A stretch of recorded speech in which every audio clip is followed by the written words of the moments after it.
This continues Investments Chapter 5 and moving now to question number 8. And let me make a correction to what I was using in question number 7. I copied that out wrong. All the way through. Question number 8 takes us a little further than question number 7. 7 gave us return on treasury bills of 5%, expected return on a market composite of 9.24%, and market standard deviation of 17.42. Small error in that, and that would change our outcome. However, what we had was the return is weight of bills plus the weight of the market, and standard deviation is, again, weight of the market times the standard deviation of the market. Question number 8 goes further with that. It says, calculate expected utility for the investor using a level of risk aversion of A equals 3. So same market statistics, expected return in the market of 9.24%, the expected return on T-bills of 5%, and standard deviation of the market 17.42 or 0.1742. So we use our formula, utility is expected return minus 1/2 of risk aversion times variance. Okay, so let's go back here. If variance is 1742, variance squared is going to be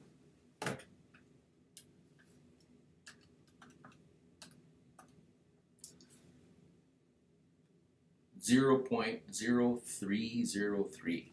That's going to be useful because we'll put that in our equation. So utility is expected return on the market, 0.924 minus 1/2 of 3 times our standard deviation squared, then 0.0924 minus 0.5 times 3, bring this down, times 0.0303. Okay, utility then, 0.0924 minus 0.5 times 3 better if I have my power on, 0.5 times 3 times 0.0303 is 0.0455. So last 0.0924 minus 0.0455 is 0.0469. That gives us the level of utility for our investor that has a level of risk aversion A equal 3, given these expected returns on the market. Okay, for simplicity,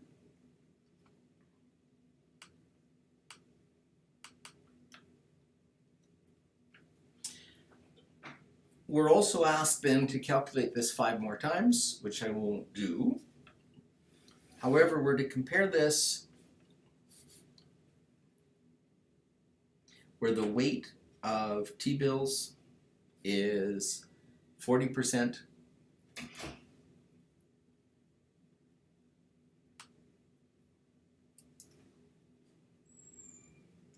the weight of the market, then 1 minus 40%, so 60%.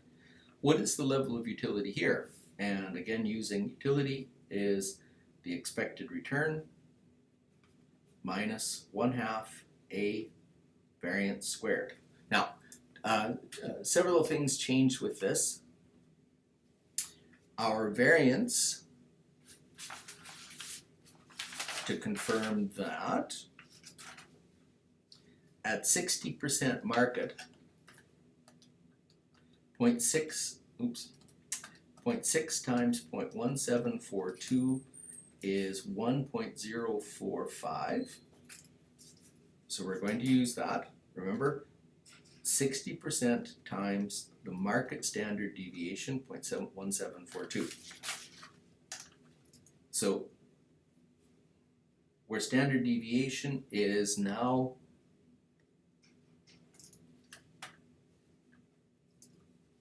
0.1045, then standard deviation squared is 0.0109. Now 2 is going to be useful. So weight of the market and 40% weight of the market. ER for the portfolio is 0.4 times 0.05 plus, let's put all that together, plus 0.6 times 0.0924, again combined.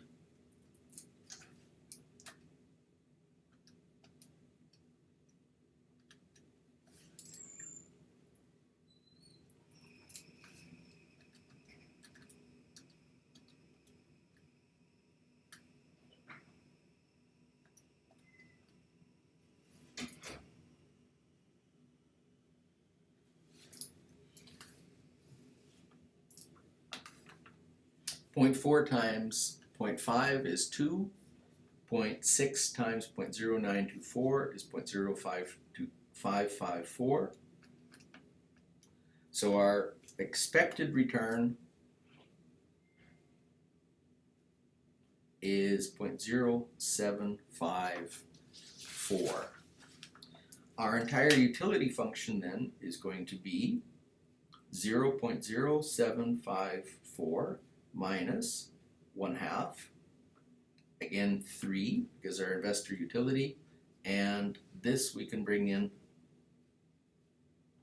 times 0.0109. So our second piece first, 0.5 times 3 times 0.0109 equals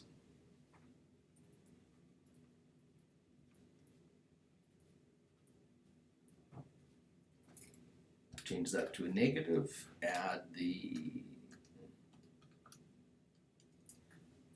0.0591. So what do we have then?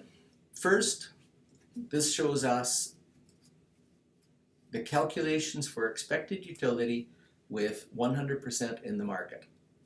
Expected utility, the return on the market, so 0.0924. This is at 100%, minus 1/2 times the level of risk aversion times variance. So we calculate variance. Extending that through, we have the expected utility, 100% market,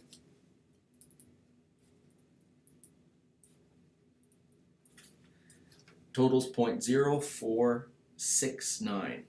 Okay. So our next iteration, we reduce the proportion in market to 60%. We have 40% in the treasury bills. We use the same equation, expected return minus 1/2 A and variance times variance. So now our expected return is 0.4 times 0.05 plus 0.6 times 0.0924. Which gives us 0.2 plus 0.0554. Expected return then, the sum of both of those. We use that in our formula now. Expected return is 0.0754. Next, calculating total utility, expected return 0.0754 minus 1/2 times 3, where A equals 3, times variance, 0.0109, equals 0.0754 minus 0.0164, 5 0.0591. Critical point, this utility is higher than this utility. And that shows us, given the level of risk in the market, this is a more comfortable portfolio for the investor, or one the investor is going to be more satisfied with, than all market return or all market portfolio. Although this has a higher possible return, it brings more risk. So our investor would be more comfortable with 40% treasury bills. And we could rerun this if A equals 1, or if A equals 5, or whatever you are, to see which combinations are more acceptable. So it's using then our expected return with the market plus a risk-free asset, examining the changes in standard deviation with market plus some allocation to treasury bills, and then we combine that for the utility function to see what makes the investor the most comfortable. So that ends the question 8.